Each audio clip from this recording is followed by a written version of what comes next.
HOA snuck illegal Wi-Fi repeaters on my roof, so I switched providers and charged them $300 back. Have you ever dreamed of that life-changing moment?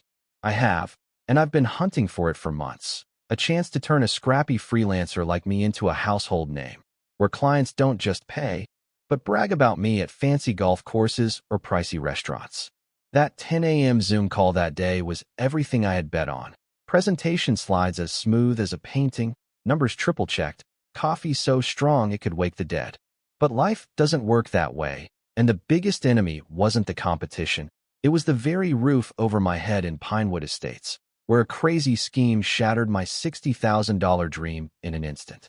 This story isn't just about failure, but how I turned that pile of ashes into an epic battle with the monster called HOA. Come with me as we flip through the pages, and if you like it, don't forget to drop a like, leave a comment, and subscribe so you won't miss the next big drama. I'd been chasing this moment for months, the kind of break that could catapult a scrappy freelancer like me into the big leagues, where clients don't just pay you, they brag about you at golf courses and overpriced steakhouses. The Zoom call was locked in for 10 a.m., and I prepped like it was my personal Super Bowl. My slides were a work of art, bar graphs with gradients so slick they could have hung in a gallery, pie charts that practically begged to be clicked. I triple-checked every stat, cross-referenced firewall logs, and even rehearsed my pitch in the shower until my dog Rusty started howling along. Coffee. I brewed a pot so strong it could have revived a corpse. Black as tar. Bitter enough to make my ex's breakup text seem sweet. This wasn't just any gig. The client was Marcus Delaney, VP of Operations at Technova, a tech conglomerate that swam in billions upgrading rusty systems for CEOs who'd rather golf than debug. Marcus was a legend in the worst way. Voice like a gravel truck rolling over broken glass, eyes that could spot a typo from a mile away, and a reputation for axing consultants who blinked wrong. Word on the street was he'd once canned a guy mid-pitch because his tie clashed with the PowerPoint. I wasn't about to be that guy. The stakes were sky-high, $60,000 on the line, enough to clear 6 months of my mortgage, snag a gaming rig with RGB lights that'd make a rave jealous, and maybe escape Pinewood Estates for a week in the Smoky Mountains. No HOA, no nosy neighbors, just me and a cabin with a view. I'd sacrificed for this. Weeks of late nights, pizza boxes piling up, Rusty's sad eyes begging for walks I kept postponing. After this, bud, I'd promised, scratching his scruffy ears, we're eating ribeyes. I logged into Zoom early, adjusted my webcam so the bookshelf behind me screamed smart but chill. A mix of coding manuals and a dog-eared Lord of the Rings, and waited. Marcus joined right on time, his square-jawed face filling the screen, sipping from a mug that probably cost more than my rent. Let's keep this tight, Nate, he growled, like I was wasting his oxygen already. I launched in, voice steady, confidence cranked to 11. Your network's a sieve, Marcus. Our intrusion detection blocks even the sneakiest zero-day exploits. Boom. Mid-sentence, my screen froze. Not a cute little lag, but a full-on, soul-shattering glitch that turned my pitch into a digital crime scene. My face locked mid-word, mouth gaping like a bass yanked from a lake, eyes bugging out in pixelated terror. Marcus's gravelly grunt cut through. You still there, Nate? I fumbled. Yeah, hang on. But the call dropped, plunging me into a black void. Sweat beaded on my neck as I clicked reconnect. Take 2. Sorry, Marcus, let's freeze again. The Wi-Fi icon mocked me. 1 bar, then zilch. Marcus flickered back, scowl deepening. This your idea of professional? He snapped, like I'd just farted in his boardroom. Take 3 lasted 10 seconds before the audio cut mid-apology, video stuttering like a bad VHS. We'll reschedule, he said, voice dripping with disgust, like I was a bug he'd scraped off his shoe. Click. Gone. 60 grand evaporated faster than a snowflake in a microwave. I sat there, hands trembling, staring at the blank screen. My chest tightened. Months of grind. All those just one more tweak. Nights. Rusty's neglected fetch sessions. Gone. 2 smaller clients emailed cancellations that afternoon, reliability concerns, and I knew Marcus's stink eye had already spread. I slammed my laptop shut, stormed to the living room, and ripped the router off the shelf like it had personally insulted me. My download monitor was a war zone, spikes jagged as a slasher flick heartbeat. Something was chugging my bandwidth, and it wasn't my Stranger Things cue. I dug into the logs and froze. A dozen unknown devices, all pinging from my roof. My freaking roof. Pinewood Estates is one of those suburbs where the grass is mowed with a ruler and the HOA fines you for a crooked mailbox, but this was next-level insanity. What in the ever-loving heck is up there? I muttered, grabbing a ladder and a flashlight, fury boiling over. Climbing up, I half expected a prank, maybe some kid's drone gone rogue. Nope. 3 industrial Wi-Fi repeaters were bolted to my shingles, blinking like smug little gremlins. These weren't cheapo extenders from Best Buy. Think pro-grade, the kind of gear you'd see in a Silicon Valley data center, humming away like they own the place. My jaw dropped so hard I nearly toppled into the rose bushes. Was this a city project? A 5G rollout I'd slept through? No notice, no email, not even a whisper at the last potluck where everyone fake laughed over soggy coleslaw. Just random text squatting on my house like it paid the bills. I whipped out my phone, snapped pics, recorded a shaky Exhibit A, Your Honor, and climbed down, ready to wage war. I hit the ground running after finding those repeaters, my blood boiling hotter than a Texas sidewalk in July. My roof, had been turned into some kind of rogue telecom hub, and I wasn't about to let it slide. I grabbed my phone, evidence still glowing on the screen, and marched straight to the Pinewood Estates HOA office like a man on a mission. This wasn't just about Wi-Fi anymore.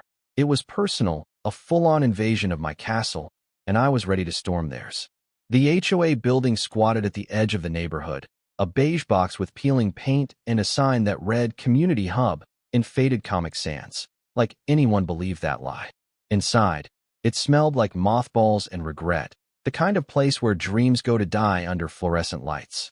A corkboard sagged on the wall, plastered with outdated flyers, lost pets, a bake sale from 2019, and some cryptic "no parking on Tuesdays" note that nobody followed. I didn't care about the decor, though. I was there for one person, Karen. She was perched behind a desk that looked like it had been scavenged from a yard sale, scratched wood, a bowl of stale peppermints, and a wilting fern that hadn't seen water since the Obama administration.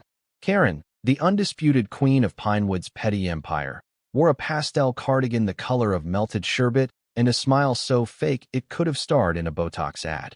Her glasses dangled on a beaded chain, and her hair was teased into a helmet that defied gravity. She glanced up as I barged in, phone raised like a loaded gun, and before I could unleash the tirade bubbling in my throat, she hit me with that syrupy, "Oh, Nate. So good to see you. We've been meaning to tell you about our new community connectivity plan. You're one of our signal hubs, lucky you." She beamed like she'd just handed me a golden ticket to Willy Wonka's factory, not a confession of trespassing. Lucky. I choked out, my voice cracking like a teenager's. When the hell did I sign up to have my roof turned into your personal cell tower? I waved my phone, photos of the repeaters glaring back at her. Karen didn't flinch. Oh no, she was too seasoned for that. She leaned back, folded her hands like a principal about to lecture a naughty kid, and slid a crumpled piece of paper across the desk. It was a notice, if you could call it that, dated 3 months back, printed in a font so tiny it'd give a microscope a workout. "We posted this to inform residents," she said, cool as a cucumber in a blizzard. "Your lack of objection was your consent."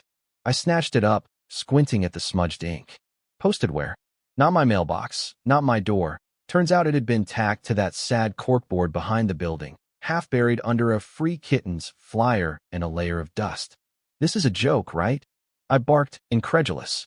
"You think pinning a memo next to a dumpster counts as permission to drill into my house?" Karen chuckled, a low, patronizing sound that made my skin crawl. "Oh, Nate, don't be dramatic. You're such a tech guy, you'll figure it out. Besides, it's for the greater good. Think of the kids streaming their little shows." She waved a hand like she was blessing the neighborhood with her benevolence. That's when it hit me. She had no clue who she was dealing with. I could have screamed, could have flipped that desk and scattered her mints to the wind, but I didn't. I took a deep breath, locked eyes with her, and said, "Karen, you just made the biggest mistake of your HOA career." Her smile faltered. Just a flicker, but it was enough. I turned on my heel and stormed out, the gears in my head already spinning faster than a hamster on Red Bull. See, I'm not your average suburban schlub who resets routers for fun. I cut my teeth in the deep end. Years designing security protocols for government contractors, the kind of gigs where you don't ask questions and the NDAs are thicker than a phone book. I've locked down networks for black site ops, traced hackers through VPNs so tangled they'd make a spy sweat, and once stopped a breach that could have tanked a small country's grid, all before breakfast. These days, I consult for companies that'd pay six figures for a single encryption tweak, folks who don't blink at my hourly rate because they know I'm worth it. I live for the chase. Digital puzzles are my crack, breaches my playground, hackers my prey. And Karen?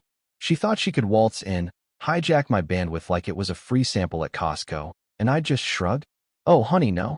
This wasn't a glitch I'd patch and forget. This was war, and I was about to bring the whole arsenal. I didn't yell back there because I didn't need to. Words are cheap. Action's where the magic happens. As I walked home, the sun dipping low over Pinewood's manicured lawns, I was already plotting. This wasn't just about getting even. It was about turning her smug little community plan into a cautionary tale they'd whisper about at every potluck for years. Karen had no idea she'd just poked a sleeping dragon, and I was ready to breathe fire. Step 1. Figure out how deep this rabbit hole went. Step 2. Make her regret ever hearing my name. I cracked a grin, muttering to myself, "Game on, Karen. Game freaking on." I didn't waste a second after leaving Karen's mothball-scented lair.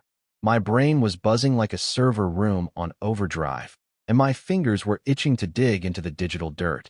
First things first, I needed to know exactly how bad this HOA heist had gotten. I hauled my laptop to the kitchen table, my war room, shoved aside a stack of unopened bills and a half-dead cactus I kept forgetting to water, and fired up my network tools. This wasn't some casual speed test. I pulled out the big guns. Wireshark, custom scripts I'd written in my government days, the works. The data hit me like a freight train. 15 households were leeching off my signal, and it wasn't just casual browsing.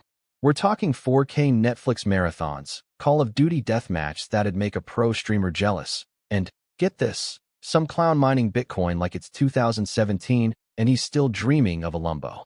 My house wasn't just their Wi-Fi hotspot. It was their unpaid backbone, their digital sugar daddy. I leaned back, staring at the screen, and let out a laugh that scared Rusty awake from his nap on the couch. These freeloaders had no idea who they'd just robbed. But it got worse, way worse. I traced the repeater's power draw, cross-checking my smart meter logs, and there it was. They'd spliced the damn things into my electrical line. Not a sneaky extension cord.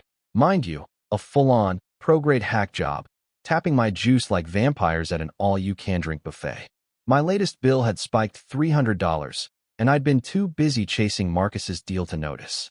$300 to power their TikTok dances and late-night Fortnite binges? Oh, hell no. I stood up, paced the kitchen, and laughed again. This time a wild, unhinged cackle that echoed off the linoleum. Outside, the cul-de-sac looked like a postcard. Kids on scooters, sprinklers hissing, Mrs. Jenkins watering her prize petunias. But inside, I was plotting a reckoning. They thought I'd unplug the cables, grumble to myself, maybe write a stern email they'd ignore. Wrong. I wasn't stopping them. I was turning their greed into my personal gold mine. I dubbed it Operation Bandwidth Bonanza, because if you're going to go to war, you might as well give it a name that slaps. Step 1 was surveillance, but step 2? That's where the fun began. I wasn't about to let these leeches off with a slap on the wrist. I was going to make them pay, literally, for every byte they stole. I cracked my knuckles, chugged the last of my tar black coffee, and got to work building the trap. Picture this, a fake login page, slicker than a used car salesman's pitch, branded Peak Pulse Network.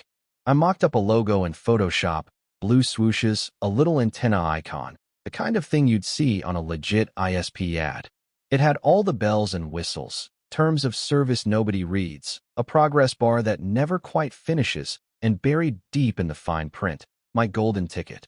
By clicking accept, users agree to a usage fee of 25 cents per megabyte after a 50 megabytes daily cap. 50 megs barely gets you through a YouTube trailer. These data hogs would rack up bills faster than a toddler with a credit card. I coded it in a frenzy, hunched over my laptop as the sun dipped below the pines. The first version crashed, classic rookie overflow error, but I debugged it, added a fake, verifying connection, spinner for extra polish, and tied it to the repeater's traffic.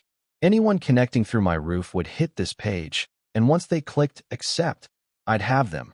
Names, IPs, every kilobyte tracked like a hawk on a mouse. It took 3 hours, 2 energy drinks, and a pep talk from Rusty. He mostly drooled on my knee, but by midnight, it was live. I leaned back, grinning like a supervillain in a B-movie. Let's see how they like this, I muttered, hitting deploy. The traps sprang faster than I dreamed. Within 24 hours, 10 households clicked through. Bam! Hooked like fish on a line.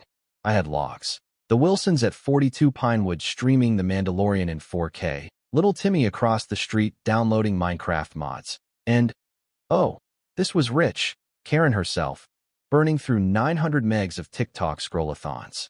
I set up a shell company, Pulse Grid Solutions, with a burner Gmail that sounded just official enough to dodge suspicion, and fired off the first wave of invoices. $50 here, $80 there, small enough to sting, big enough to make them sweat. For kicks, I sent Phil, the HOA treasurer, a crisp $192.50 bill for administrative usage. He Venmo'd it back in 10 minutes. No questions asked, probably too scared to admit he didn't know what it was. Then came the jackpot. Karen's invoice, $237, emailed straight to her precious HOA address. I pictured her opening it, that smug grin melting into a scowl, and I couldn't resist. I rigged a spare repeater with audio surveillance, just to hear the fallout. Sure enough, she stormed the HOA office the next day, voice shrill enough to crack glass. "Who signed us up for this scam provider?" she screeched. I caught every word through my jerry-rigged feed, grainy but pure gold. Phil stammered something about vendor trials, and I nearly choked on my popcorn, sprawled on the couch with Rusty snoring beside me. The chaos was just beginning, and I was the puppet master pulling every string. Karen had no idea her community plan was about to become her worst nightmare, and I was only warming up. Karen's meltdown over my fake invoices was just the appetizer. I was still plating the main course. The HOA didn't take my little billing stunt lying down, though. 2 days later, I woke up to a trio of neon yellow citations taped to my front door like a bad Christmas present. Unauthorized roof equipment. Hilarious, since they'd installed it.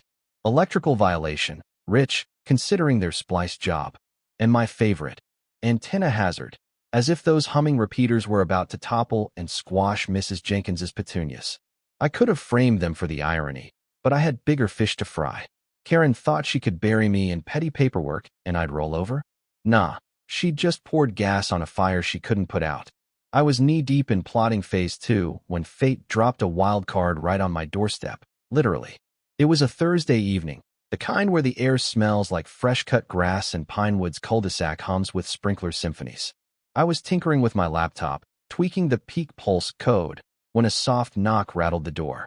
Rusty perked up, ears twitching, and I figured it was another HOA minion with a fresh citation. Instead, I opened it to find Evelyn Harper, 2 doors down, floppy hat perched like a sunflower gone rogue, holding a glass of lemonade that looked suspiciously homemade. She was a widow in her late 60s, the quiet type who'd once chewed me out for drowning my azaleas with a hose. "Evening, Nate," she said, voice crisp as autumn leaves.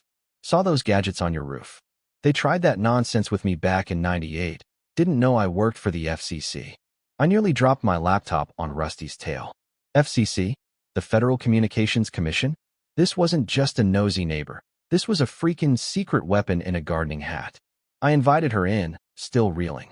Evelyn plopped onto my couch, lemonade sloshing, and launched into her story like a retired spy spilling classified tea. Years back, I built a ham radio. Perfectly legal, mind you, to chat with my brother in Oregon. HOA freaked, called it an eyesore, fined me $200, and sent some goon to rip it down. Didn't know I'd spent 30 years busting illegal towers and shady contractors for the feds. Her eyes twinkled, sharp as a hawk's. "Show me what they've done, and I'll tell you how screwed they are." I handed her my phone. Pics, logs, the works, and she scrolled through, muttering, "Unlicensed hardware. Power theft. Oh, they're in deep." She confirmed my hunch. The repeaters weren't just sipping my Wi-Fi. They were jacked into my grid, costing me $300 in juice over 3 months. That's felony territory. she said, sipping her drink. Let's have some fun with it. Fun? Oh, Evelyn was my kind of crazy. We huddled over my laptop like two hackers in a heist flick, her scribbling notes on a napkin, me pulling up repeater firmware specs. She grinned. Ever mess with their signal? I hadn't. Yet, but her idea sparked a wildfire. I wrote a script that night. A beautiful, petty little beast that injected a 6-minute reset loop into the repeater's firmware. Every 6 minutes, the signal would drop, reboot, and log the event, crashing their connections like a digital sledgehammer. For extra spice, I embedded an audio file, a robotic voice droning, service interrupted. Please contact your provider, because nothing says chaos like a creepy bot taunting you mid-game. I tested it on my own network first. Rusty barked at the voice, and by dawn, it was live on their system. Evelyn toasted me with her lemonade glass. To justice, she said, and I clinked my energy drink can against it. The neighborhood imploded by noon. Kids screamed over Fortnite lag. Little Timmy across the street threw his controller so hard it dented the drywall, or so his mom's forum post claimed. Parents cursed buffering Netflix. Mr. Wilson at 42 Pinewood missed the Mandalorian finale twist and rage quit to the garage. Smart fridges beeped, lights flickered, thermostats went haywire, pure suburban pandemonium.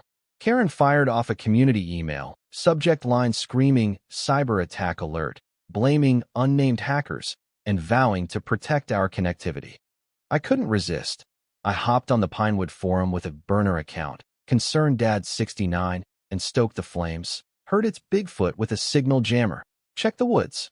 Within hours, the thread exploded. Mrs. Jenkins swore she saw a UFO. Tom from down the block blamed government 5G tests. And some conspiracy nut insisted it was divine wrath for Karen's tulip obsession. Evelyn cackled beside me, reading it aloud. They're losing their minds out there. I sat back, sipping coffee, watching the chaos unfold like a reality show I'd scripted. My phone pinged with repeater logs, hundreds of disconnects, each one a tiny victory. Karen had no clue her signal hubs were now my puppets, and Evelyn? She was already sketching phase 3 on that napkin, muttering about FCC fines and jail time. This wasn't just revenge anymore. It was a full-on uprising, and we were just getting started. The reset loop prank was a hit. Pinewood was a circus of buffering screens and screaming kids, but Karen wasn't going down without swinging. She doubled down with more citations, slapping my door with neon yellow nonsense like roof tampering for her own repeaters and aesthetic breach. My Ethernet cable dared peek out an inch. I laughed so hard Rusty thought I'd lost it, but I wasn't sweating her paper tantrums.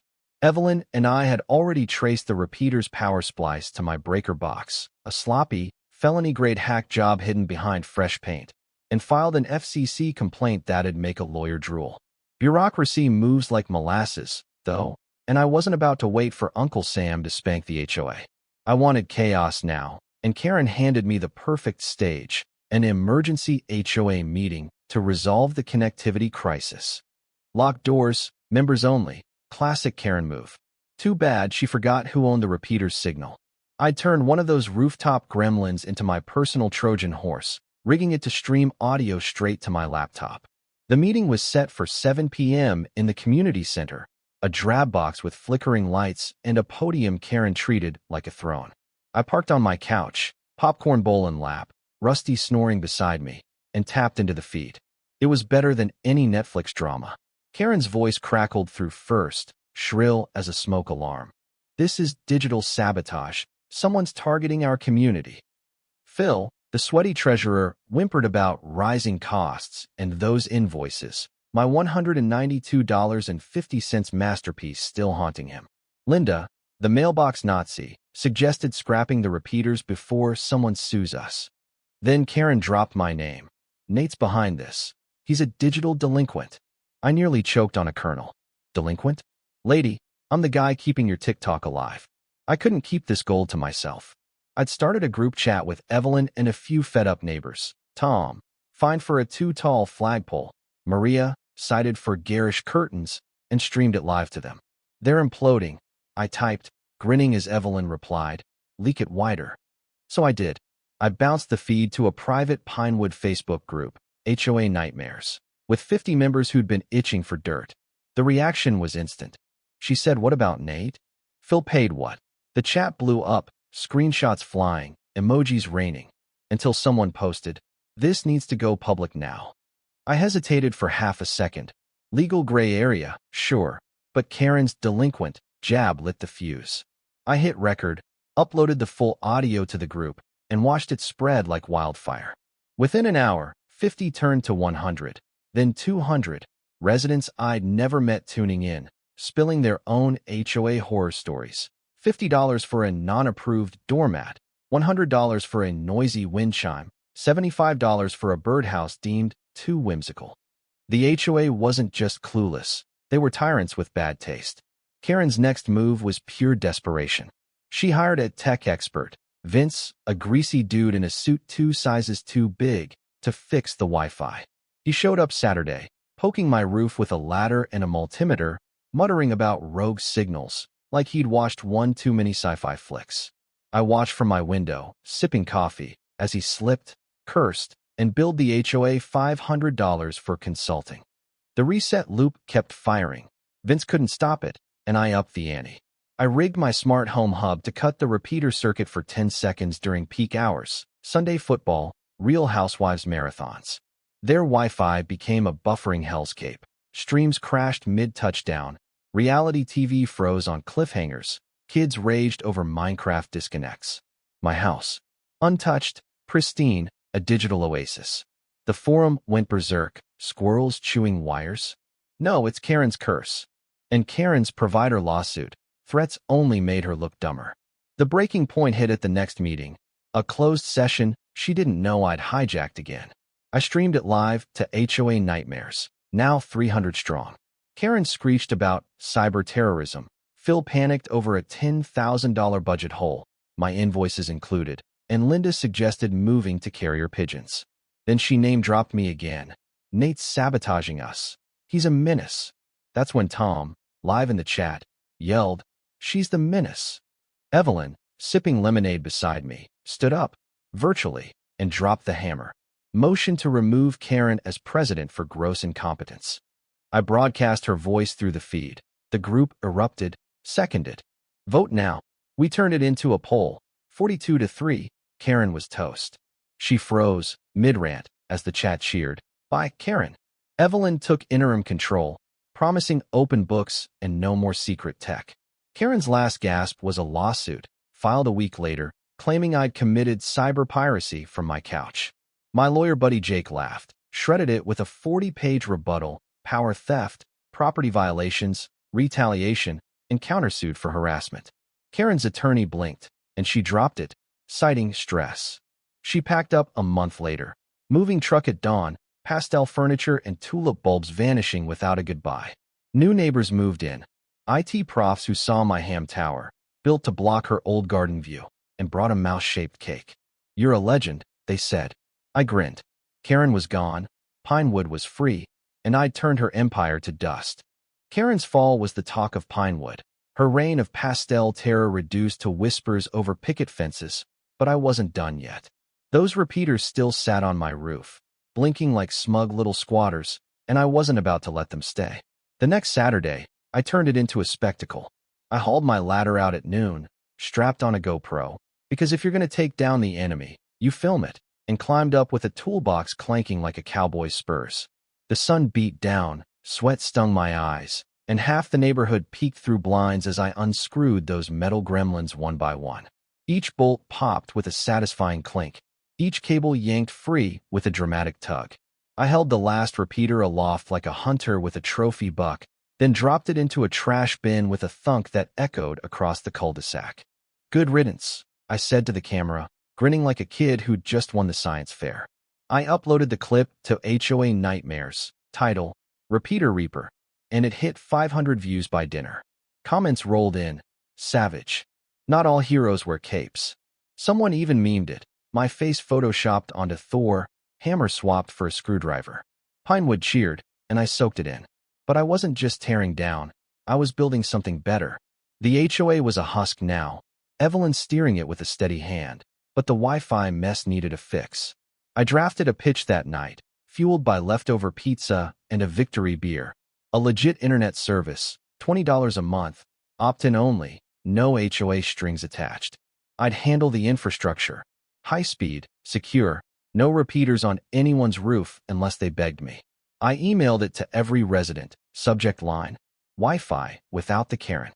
The response was nuts, 60% signed up in 48 hours, Venmo pings lighting up my phone like a slot machine.